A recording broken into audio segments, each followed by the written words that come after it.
There's a tendency for business, at least online, to be portrayed as all strategy, numbers, goals, targets, a very alpha, one-dimensional view of business. But I think anyone who's actually in the trenches knows that there is another huge component to the business game, which is your own mindset. And one of the hardest lessons that I've had to learn over the years is to accept that actually things that go on in here, between the ears, thoughts, feelings, emotions, are at least 50% of the battle. Because if you don't have your shit together up here, then it's going to translate into chaos in your business. Us who are at the helm of businesses, the more that we can include our own thoughts, feelings, emotions, give them credibility, give them the time of day, the better we're going to end up actually running our own businesses. And to that end, I have created what I've called the alignment dashboard. And this is a way to keep track of not only the main numbers in your business, which obviously matter, they're the most important thing, but also to keep track and keep oversight over what's going on in here, so that you can stay in control from week to week and use that feeling of control to translate into the rest of your business and help push it forward. So what is the alignment dashboard? Well, it's based on the idea that in order to grow a business, you need two things at a very high level. Number one, you need the knowledge, which is, how do I grow this thing? What do I do?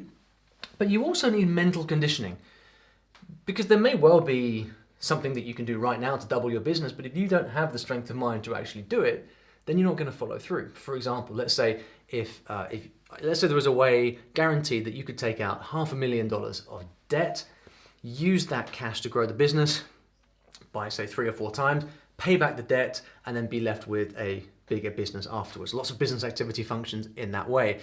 Many people would not go anywhere near that because of the mental conditioning. They would not want to, or they would be too scared of borrowing money to that level. I wouldn't do it personally. But it's the mentality around it that is the blocker. So that's an extreme example. But there's a dance going on between knowing what to do and having the mentality and the mindset to actually see through. And so if we accept that those two things are important, then we need a way to keep track of that. Everyone focuses on the knowledge side, sales, revenue, profit, all of that. But nobody ever talks about the mentality and the mindset. But if we agree that it's important, then we need a way to keep track of it. It doesn't make sense to ignore it. It doesn't make sense to say this stuff is not valid. We're human beings. We are real people. We are real people. This stuff does matter. And the more that we actually learn to accept it, the better and the happier we are going to be. Now, KPI dashboard is something that's very, very common. Most businesses have this. KPI standing for key performance indicators. These are the things, the numbers that really matter to your business from week to week. So this is going to be stuff like sales. It's going to be stuff like leads coming in, maybe number of calls booked, whatever it is, whatever matters to the health of your business from week to week. It's a really good idea to have a simple dashboard that just keeps track of these numbers, and it can look like this. These are numbers that I've made up, but let's just say that what you're tracking, what really matters to your business, is you want to keep track of revenue, app downloads, and new leads, whatever. And then from week to week, you can simply put those numbers in, and there you are. We've got one single place which tracks the key numbers of your business. The reason this is important is because if you don't do this systematically, you can end up just compulsively, obsessively checking stats all the time. I've been through phases like this myself. It's extremely unhealthy where, you're kind of refreshing. Well, I guess the worst is if you've actually got like Stripe or PayPal notifications on your phone. Turn that stuff off. That's business. That's mindset suicide to have those notifications come through. So at the worst case, there's that. But I've been through phases before, like compulsively checking Stripe or whatever to see how many sales have come through. What a simple dashboard like this does is it enables you to say, right, I don't need to check this stuff every day, because once a week, I'm going to go through all the numbers that matter, input them into this spreadsheet, and there is my sense of control. So a very simple KPI dashboard works like this, and this is, every single business should have this. My kind of peace of mind and increased dramatically, and my general reactivity went down quite a lot when I started doing this. And you can do it yourself, or you can have someone on your team put these numbers in. So you just have to check in and look at it for 2 minutes on a Monday morning. It's a really great tool. But this takes account only of the business metrics. right? Your revenue, your leads. There's another huge part, which we've already spoken about earlier on in the video, which is your mindset. We all have things that bother us, which are not sales and revenue and things like that. There's stuff that's on our mind. And this is going to be different for everybody else. What represents peace of mind for you? It could be like, let's say that you have an outbound sales team or someone who DMs people on Facebook, and that's not you, it's someone on your team, but you're always worried, like, are they doing enough? Are we actually reaching out to enough people a week to maintain the health of the business? So it could be the number of outbound messages is a metric. So you know that if there are 100 outbound messages every week, that means we're on track. It doesn't have to be rational. Whatever it means for you, if you're sitting up at night worrying about this, it's relevant. It could be, this is something that we added recently, a website health score. So for example, if something goes wrong on your website, if something breaks, that can have a whole series of knock-on effects through to Google search rankings, through to the number of leads collected, and eventually sales. So I found myself like thinking about this a lot. It was on my mind. So I put something into our weekly dashboard at Story Learning, where we now check, I think it's monthly actually with this one, where we just check in on our website health score, which is a Google metric. And that just gives me peace of mind to say the website's all right. There's nothing broken technically on the website. A lot of people stress about their bank balance. Let's say that you have like a safe number of 100 grand in your business bank account, and you only feel safe if you have that minimum level of bank balance.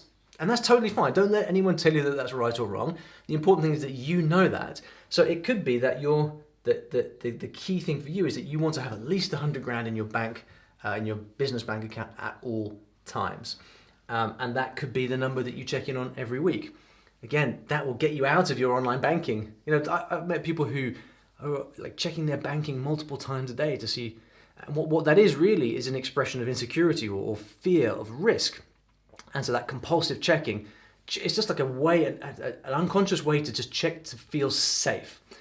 But if you just recall that every week and say, yes, my bank balance is still above 100K, there you go. That can help you wean yourself off checking those apps.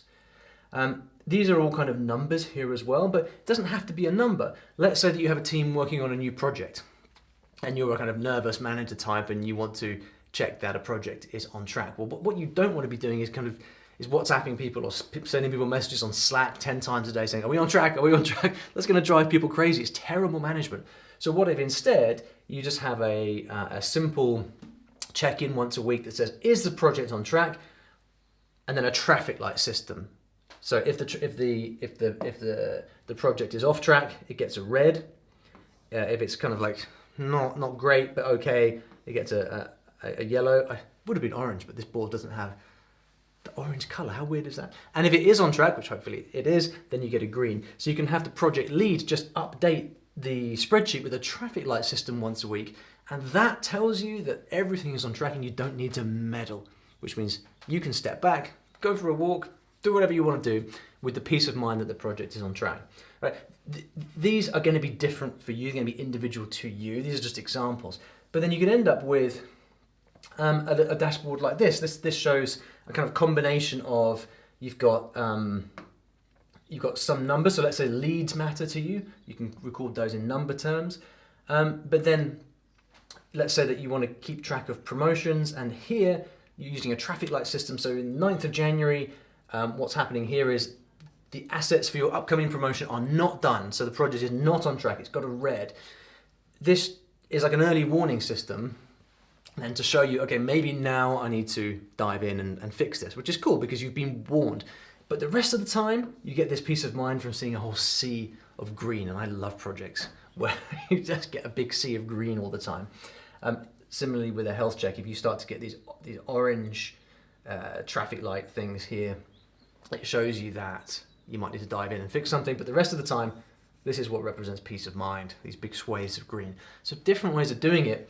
But what we want to do is combine these two things where you've got the business numbers that matter and then the stuff that you care about that keeps you up at night. So what are those things? Well, here are some questions to ask. So in your business, what numbers should be going up? You probably know what that is instinctively. What numbers must not go down? These are the things that you probably want to track. Numbers, these are your typical KPIs. But then other questions, what keeps me up at night? It doesn't have to be rational. Don't feel guilty. Don't feel embarrassed about whatever this is. Whatever's on your mind, how can you translate that onto a dashboard? Where am I not in control? Where do I not feel in control? All of these things can be put onto a dashboard, and that can give you this just wonderful feeling of being in control, and it buys you peace of mind. So when you do take time off, or when you're not working on the business, you can genuinely enjoy and make the most of your free time. And achieving that balance between work and taking time off with a clear mind is so key to keeping motivation, keeping positive, staying healthy over time. So there we go. If you would like more on this, you can go over to ollyrichards.co, where I've written a 117-page case study of my online education business. It's free to download. Check it out. And if you like this video, please subscribe to the YouTube channel. Leave me a comment below, and I'll get back to you. Cheers.